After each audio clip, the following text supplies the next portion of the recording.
On this short tutorial guys, I'm gonna show you how to fix Snapchat error code.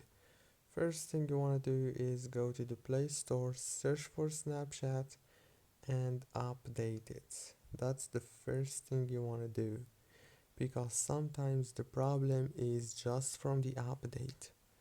After that, go back to the settings on your phone, go to the apps manager.